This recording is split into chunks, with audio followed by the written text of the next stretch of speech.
Hey guys, I hope you're all doing well. My name is Lilia. Welcome to a new video on my channel. I'm super excited for this video because it's been a hot minute since I talked about law school, studying, being a student, all that type of stuff. Today I'm bringing it all back because I'll be sharing with you my top hacks, tips and tricks when it comes to studying, when it comes to being a student. These are things that I've learned along the way during my life as a student, and I wish I would have known this when I started studying. So I hope this video is going to be helpful for you guys. I think these tips are applicable whatever student you are. If you're a college student, university student, high school student, grad school student, law school student, I think these tips are quite universal, but feel free to share your ultimate study tips or hacks in the comments down below, because it would be lovely if we would kind of have this amazing comment section with all these helpful tips that we can use to inspire and motivate each other to be the best students that we can be. So for everyone that is not familiar with me or my study journey, I'm originally from the Netherlands, and after graduating from high school, I went to university. I went to the University of Groningen, or for all my Dutchies, Rijksuniversiteit Groningen, and I decided to study law there, so I did my bachelor's of laws there, as well as honors college. I finished my bachelor's degree with an 8.0 out of 10. After finishing my bachelor's degree in the Netherlands, I went on to the US, to Washington DC, to do my master's of laws at George Washington University Law School, and 1.5 years ago I graduated from there. So it's been already a little while, but it definitely doesn't feel like that. When it comes to my grades, most of my grades were A's or B pluses, so it was always somewhere around there, both in the Netherlands as well as in Washington DC. So now that you know a little bit more about me, it is time to get started with my tips and hacks. So the first tip that I'm going to give you is something that I would never really pay a lot of attention to, but only later on in my study life, I realized how important it is.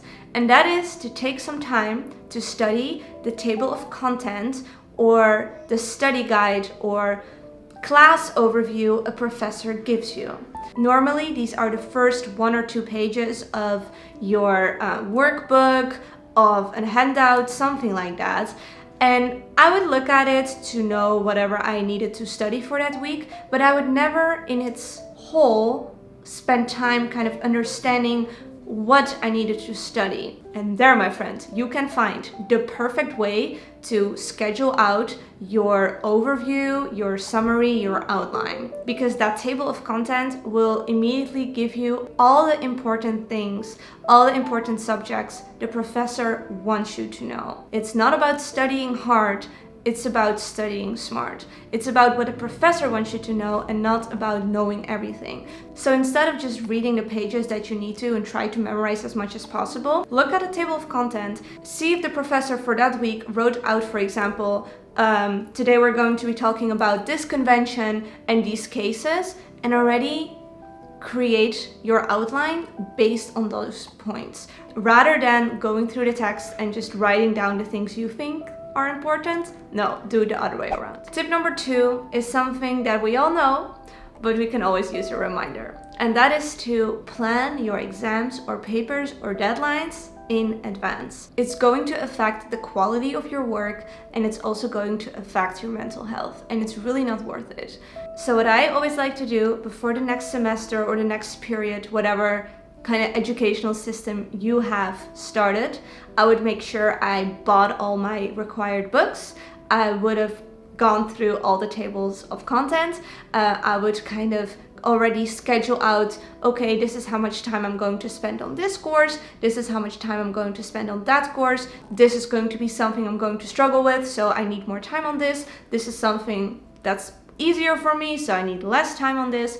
I would just make sure that I was already one step ahead whenever I would head into my first lecture. I would feel very motivated to continue doing this. So throughout the year, I would always make sure I did all my readings on time and I did all my homework on time, and I wouldn't wait till the last moment.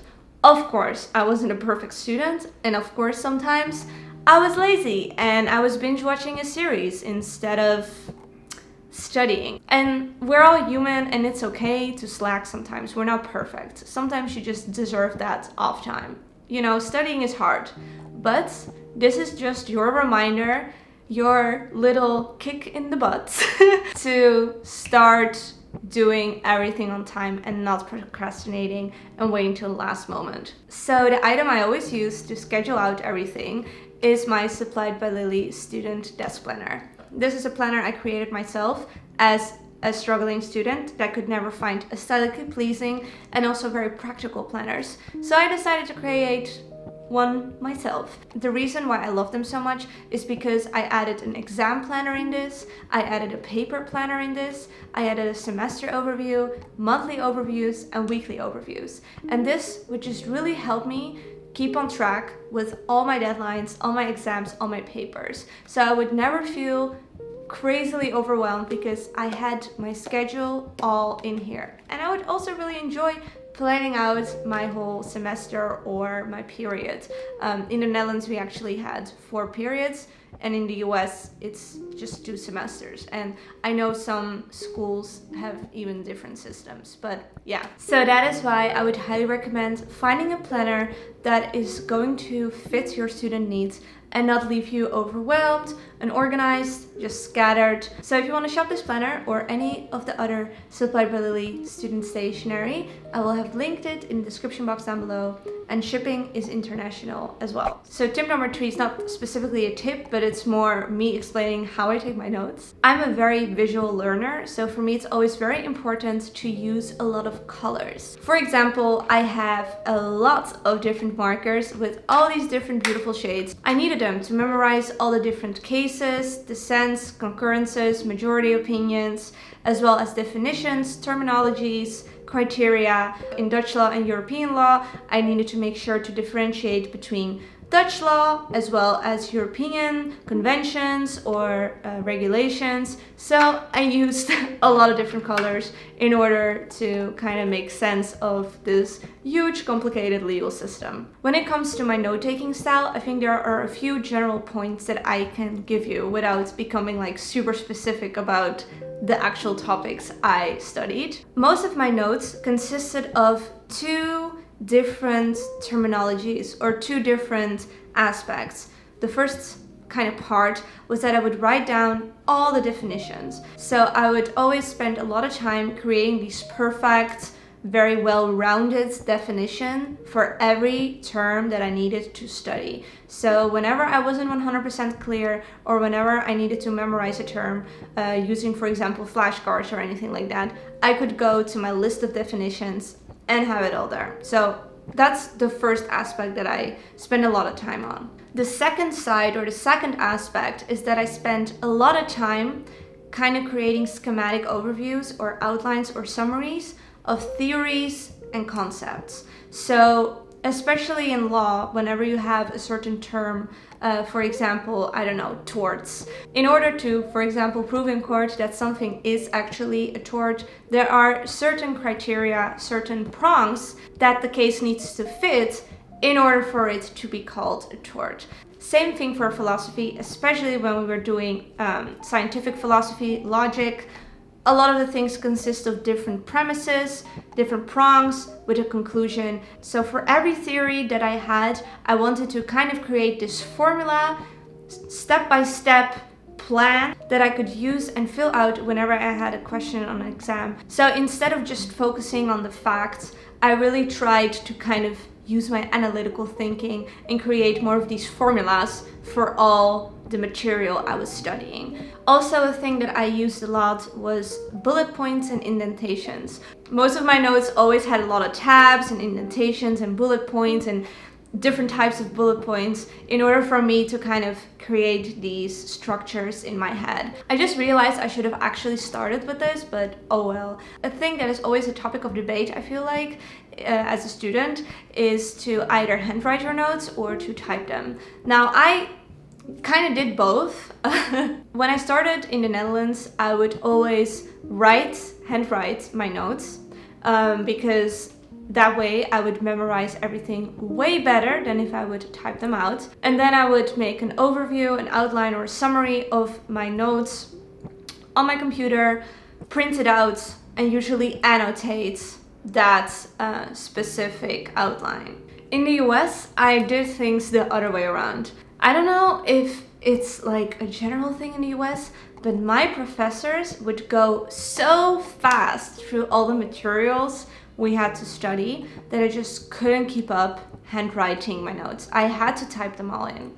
So what I would always notice is that I didn't memorize the lectures as much as I did in the Netherlands when I would handwrite everything. So to combat that, I would actually handwrite my outlines. So I did it the other way around. The best advice that I can give you is kind of combine both. I think that digital writing on an iPad would actually be pretty awesome too. So that is maybe a way to kind of combine both a little bit.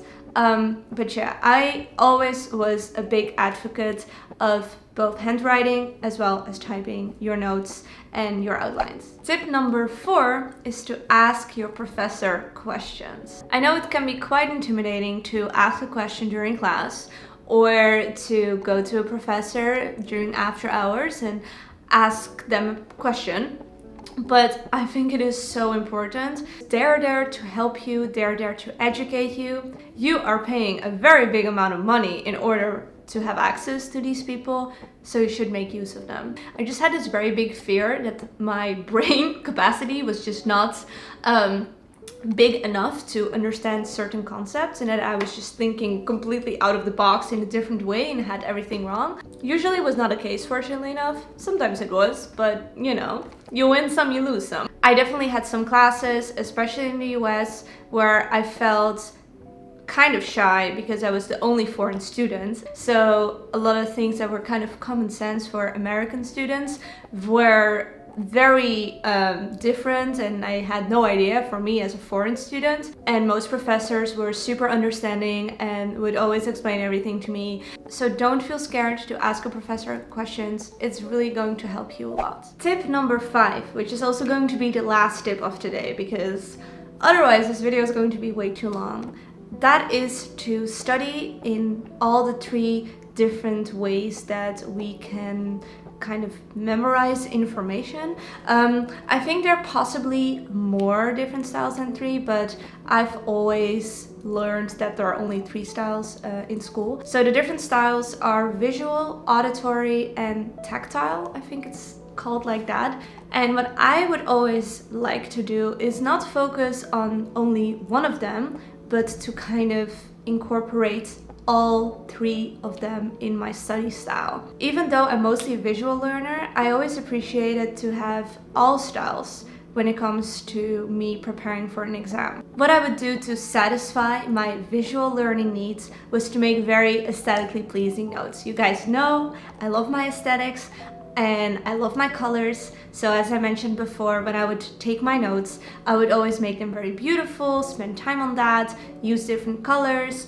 use different systems. So I would be able to memorize a specific term or theory by the placement of it on my outline. I would literally memorize that, or the color that I gave it. When it comes to auditory learning, I always loved to discuss something with a friend, especially when it comes to philosophy. I would always have these late night discussions with one of my closest friends, and we just had a very fun time. We would get snacks and we would just discuss all these philosophical topics together, create outlines together, and yeah, I kind of miss those times because he was really fun. It was a very fun time. So yeah, it makes studying a little bit bearable because you're not alone, and yeah, sometimes it's just very interesting to kind of share each other's perspectives, and that way you constantly listen to your voice, to someone else's voice, and that helps you memorize things too.